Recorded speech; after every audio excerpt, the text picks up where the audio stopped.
আজি আমি ঘৰৰ পৰা গুৱাহাটীলৈ গৈ আছোঁগৈ আৰু আমি 3 দিনৰ কাৰণেই গৈছিলোঁ আৰু বেছি দিন থাকিব নোৱাৰিলোঁ।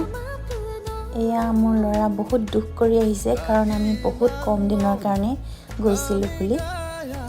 বাহিৰৰ ফালে চাওকচোন কিমান যে ধুনীয়া চিনেৰী চাই গৈ আছোঁ আমি। বেলিটো এতিয়া ডুবু হৈছে কাৰণ এইটো সন্ধিয়াৰ সময়। এনেদৰে দেখা পাই মনটো ভাল লাগি গৈছে। এয়া ভিতৰৰ ছাইডখিনি।